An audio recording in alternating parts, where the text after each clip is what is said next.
Hello students, good morning. ચાલો આપણે જોઈએ છે એન્વાયરમેન્ટલ સ્કેનિંગ. બરાબર, એમાં આપણે એના અપ્રોચ જોયા, એની મેથડ ટેકનિક પણ જોઈ. બરાબર, એન્વાયરમેન્ટલ સ્કેનિંગ કોને કહેવાય પણ જોયું. હવે નેક્સ્ટ જોઈએ ઇમ્પોર્ટન્સ ઓફ એન્વાયરમેન્ટલ સ્કેનિંગ. બરાબર છે, તો એનું ઇમ્પોર્ટન્સ શું છે? Signal threats. It provides an early signal of threats which can be diffused or minimized if recognized well in advance.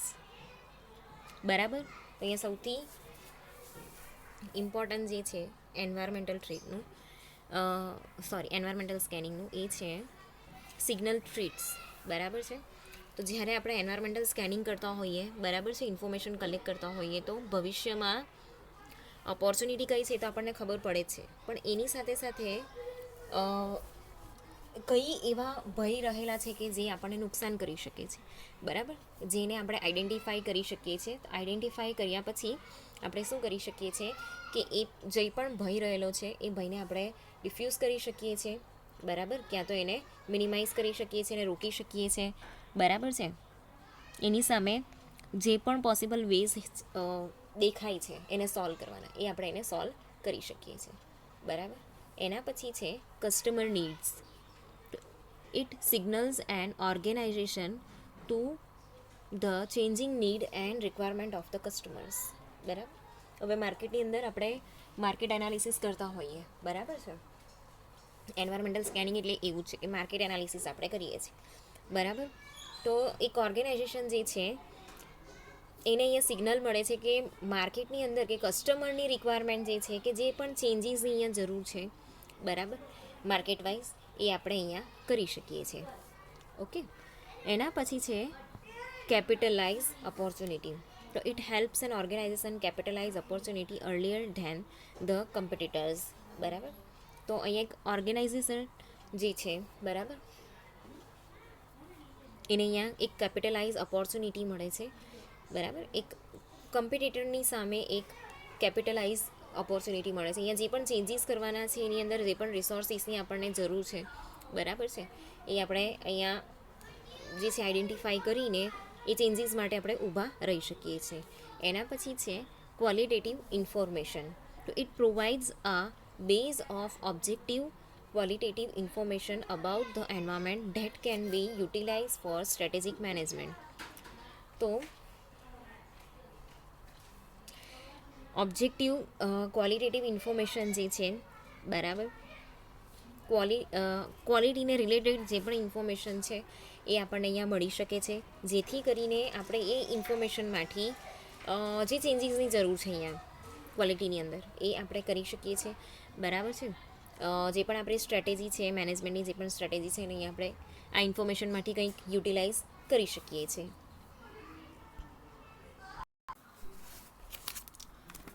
ચાલો, એના પછી નેક્સ્ટ છે ઇન્ટેલેક્ચુઅલ સિમ્યુલેશન. તો it provides intellectual simulation to managers in their decision making.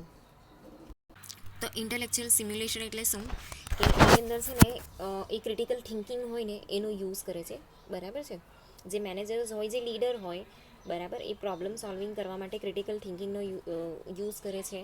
બરાબર, એના જે પણ સબોર્ડિનેટ્સ છે કે એના ટીમ મેમ્બર છે, બરાબર, એ લોકોની સાથે ડિસ્કસ કરે છે. બરાબર, ઇનોવેટિવનેસ, ક્રિએટિવનેસનો યુઝ કરીને અહીંયા શું કરવામાં આવે છે કે ડિસિઝન મેકિંગ કરવામાં આવે છે કે તો પ્રોબ્લેમ સોલ્વિંગ કરવામાં આવે છે. એના પછી છે ઇમેજ. તો it improves the image of organization as being sensitive and responsive to its environment. તો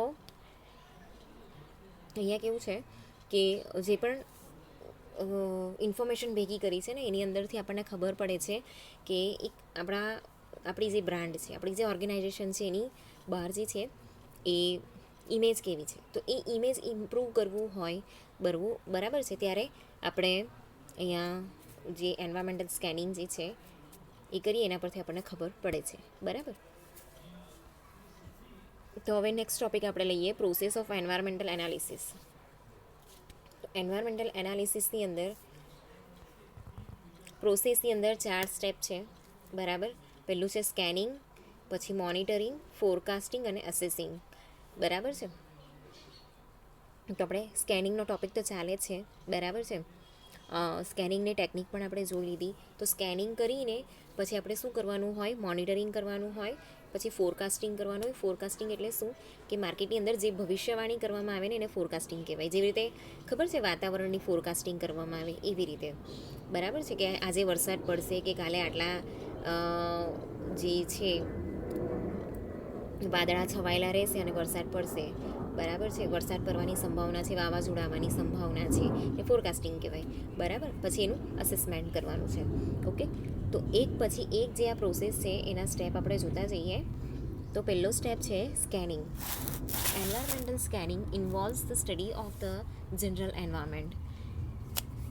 It helps to identify the early signals of potential changes in the environment. It also detects changes that are already underway. તો આપણે આ વસ્તુ જે છે આગલા લેક્ચરમાં જોઈ જ ગયા છે. બરાબર કે એન્વાયરમેન્ટલ સ્કેનિંગ જે છે એની અંદર શું આવે છે, તો એક એવું સ્ટડી છે. બરાબર છે. જે એક જનરલ એન્વાયરમેન્ટ છે, ઇન્ટરનલ એક્સટર્નલ. બરાબર છે. માર્કેટ, કસ્ટમર, સપ્લાયર્સ બધા જ વ્યક્તિ અંદર આવી જાય. બરાબર. એનું સ્કેનિંગ કરવામાં આવે છે જેથી કરીને અહીંયા જે ભવિષ્યની અંદર જે પોટેન્શિયલ ચેન્જીસ છે, જે સંભાવના છે ચેન્જીસ થવાની, બરાબર, એના અર્લી સિગ્નલ્સ આપણને મળી જાય. બરાબર છે. એનાથી આપણે ડિટેક્ટ કરી શકીએ છીએ કે કયા કયા ચેન્જીસ આવવાના છે, કે કયા ચેન્જીસ જે છે એની શરૂઆત થઈ ગઈ છે. બરાબર. ઓન ધ વે છે. બરાબર. ઓન ધ ગો છે. એને આપણે અહીંયા આઈડેન્ટિફાઈ કરી શકીએ છીએ. તો it normally reveals ambiguous, incomplete or unconnected data and information. તો અહીંયા નોર્મલી એની અંદરથી કેવું હોય કે જે ડેટા કલેક્ટ થતા હોય ને, બરાબર છે, એ પૂરતા નહીં હોય. બરાબર. જે ઇન્ફોર્મેશન હોય ને એ પૂરતી નહીં હોય. બરાબર છે. અધૂરી હોય, ક્યાં તો પછી ડેટા જે છે એ બરાબર કલેક્ટ નહીં થયા હોય. બરાબર છે. તો the scanning system should be aligned with the organizational context. બરાબર છે. તો સ્કેનિંગ જે છે એ ઓર્ગેનાઇઝેશનને કઈ વસ્તુની જરૂર છે એના પર ફોકસ કરીને પછીનું જે સ્કેનિંગ છે એ કરવું જોઈએ. Hence scanning system designed as a volatile environment may be inappropriate for a stable environment. Many organization even use special software internet for environmental scanning. જે છે આપણે આ આખું જે પેરેગ્રાફ છે જોઈ ગયા છે. બરાબર છે. તો અહીંયા છે ને જ્યારે આપણે સ્કેનિંગ કરવા બેસીએ ને ત્યારે કેવું છે કે બહુ આગળની જે ઇન્ફોર્મેશન છે ને એ આપણે કે બહુ આગળના જે ડેટા છે ને આપણે બહુ જલ્દી કલેક્ટ નહીં કરી શકીએ. બરાબર. આપણને એ બધી વસ્તુ ધ્યાનમાં પણ નહીં રહેતી હોય કે કોઈ આપણને કહેતું પણ નહીં હોય. બરાબર છે. તો અહીંયા જે સ્કેનિંગની સિસ્ટમ છે ને, બરાબર છે, એક એન્વાયરમેન્ટલ સ્કેનિંગ જ્યારે કરવાનું હોય, બરાબર છે, તો ત્યારે એ એક વ્યવસ્થિત સિસ્ટમની અંદર થતું હોય ને તો એ વધારે સારું પડે. બરાબર છે. જ્યારે એક સ્ટેબલ એન્વાયરમેન્ટ હોય ને, બરાબર છે, ત્યારે આપણે એનું સ્કેનિંગ કરતા હોઈએ તો બી કંઈક ને કંઈક છૂટી જતું હોય. બરાબર. તો કેટલાક ઓર્ગેનાઇઝેશન તો સ્કેનિંગ કરવા માટે સ્પેશિયલ સોફ્ટવેરનો પણ યુઝ કરે છે. બરાબર. એના પછી નેક્સ્ટ છે મોનિટરિંગ. તો monitoring involves observation of environmental changes to see the trend.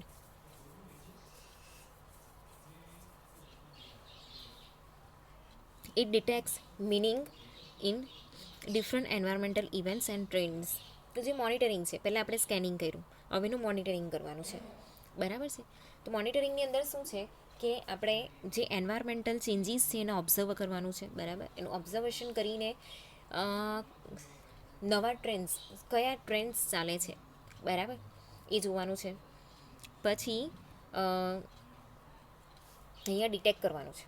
બરાબર. કે કઈ એન્વાયરમેન્ટલ ઇવેન્ટ કે ટ્રેન્ડ જે છે એ ચાલે છે.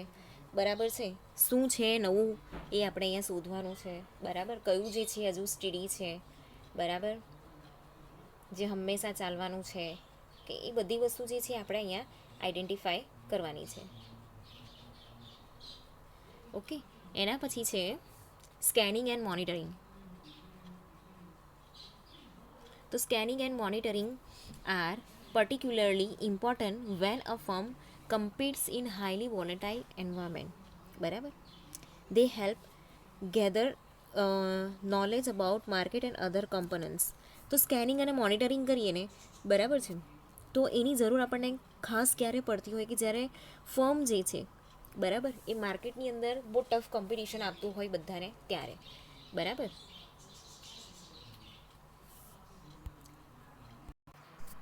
એની સાથે સાથે જ્યારે કેવું હોય કે એની જે પરિસ્થિતિ હોય ને, બરાબર છે, એ પણ બહુ અસ્થિર હોય. ચાલે તો ચાલે, એને કેવું હોય કે નહીં ચાલે તો બિલકુલ નહીં ચાલે, બરાબર. એવી પરિસ્થિતિમાં બી સ્કેનિંગ અને મોનિટરિંગ જે છે એ કામ લાગે છે, બરાબર. એ વોલેટાઇલ એટલે કેવું કે બહુ અસ્થિર હોય ને એ પ્રકારનું, જે બહુ જલ્દી ઇવાપોરેટ થઈ જતું હોય તેવું. ઓકે, તો આપણે સ્કેનિંગ અને મોનિટરિંગ કરીએ ને, તો જ્યારે ટફ કોમ્પિટિશન આપતા હોઈએ ને, બરાબર, ત્યારે એ કામ લાગે કે જ્યારે પછીની પરિસ્થિતિ ખરાબ થઈ ગઈ હોય ત્યારે એ કામ લાગે છે, બરાબર. તો આપણે અહીંયા શું કરવાનું છે કે જે નોલેજ આપણે અહીંયા જે ગેધર કરીએ છીએ, બરાબર, જે પણ નોલેજ અહીંયા ભેગું કરીએ છીએ, તો માર્કેટની અંદર જે વસ્તુ ચાલે છે, બરાબર છે, કે એને રિલેટેડ, પ્રોડક્શનને રિલેટેડ કે માર્કેટને રિલેટેડ કે સેલિંગને રિલેટેડ જેટલા બી કમ્પોનન્ટ્સ છે, બરાબર, એના વિશે આપણે જે ઇન્ફોર્મેશન ભેગી કરીએ છીએ એનાથી આપણને ખબર પડે છે કે આપણે કઈ હાલતમાં છે, બરાબર, કઈ પરિસ્થિતિમાં છે, માર્કેટ કઈ પરિસ્થિતિમાં છે, કઈ હાલતમાં છે, બરાબર, આપણે કયા ચેન્જીસ કરવાના છે, ઓકે, અને કઈ પરિસ્થિતિમાં આપણે બરાબર ઊભા રહેલા છે કે આગળ પડતા છે, બરાબર છે. એટલે સ્કેનિંગ અને મોનિટરિંગથી આટલી વસ્તુ જે છે ખબર પડે છે આપણને. ચાલો, એના પછી છે ફોરકાસ્ટિંગ. સ્કેનિંગ અને મોનિટરિંગ થઈ જાય ને, બરાબર છે, સ્કેનિંગ અને મોનિટરિંગ એ પૂરું થાય ને, બરાબર છે, એના પછી આપણે એક એવો પોઈન્ટ આવે છે કે જ્યારે આપણે એક ડિસિઝન લઈ શકીએ કે આપણે આટલા ચેન્જીસની જરૂર છે. Forecasting. The scanning and monitoring are concerned with the events and trends in general environment at a point in time. Forecasting involves developing feasibility projections, what might happen and how quickly. It is done on the basis of changes and trends. Forecasting is challenging work. Forecasting છે ને એ બહુ challenging work છે, બરાબર. હવે scanning અને monitoring થઈ જાય ને, બરાબર, એમાંથી આપણને બધી ઇન્ફોર્મેશન મળી ગઈ કે માર્કેટમાં જે છે કઈ ઇવેન્ટ્સ જે છે હાલમાં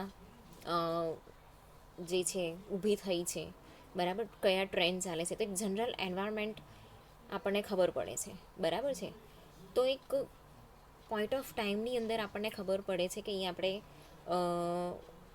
એક્ઝેક્ટલી શું ચાલે છે, બરાબર છે, કયો ટ્રેન્ડ ચાલે છે, કઈ ઇવેન્ટ ચાલે છે. તો ફોરકાસ્ટિંગ ઇન્વોલ્વ્સ ડેવલપિંગ ફિઝિબલ પ્રોજેક્શન્સ, બરાબર. અહીંયા પોસિબલ જે ચેન્જીસની જરૂર છે કે જે ડેવલપમેન્ટની જરૂર છે એ આપણે અહીંયા કરી શકીએ છીએ, બરાબર છે.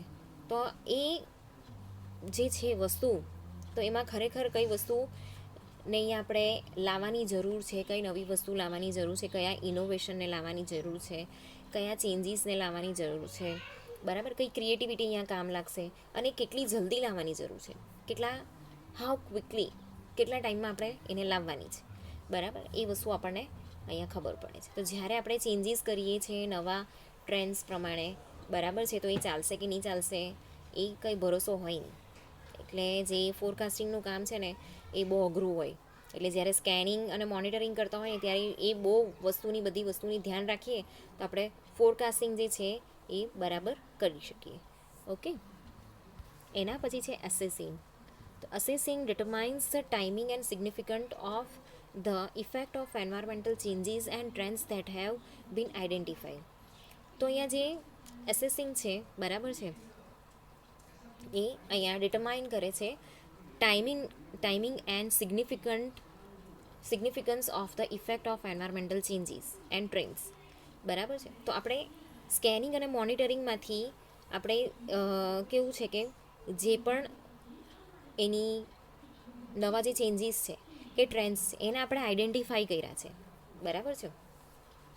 તો એનું કેવું છે કે ટાઈમની સાથે, કયા ટાઈમિંગની સાથે આપણે એને લોન્ચ કરવાનું છે, બરાબર છે, કે કયા ટાઈમિંગની સાથે આપણે એને ચેન્જ કરવાનું છે, બરાબર, એની સિગ્નિફિકન્ટ અસર શું હશે એ આપણે અહીંયા જોવાનું છે. એન્વાયરમેન્ટલ ચેન્જીસ થાય છે તો આપણી પ્રોડક્ટ પર એની શું ઇફેક્ટ પડશે, બરાબર.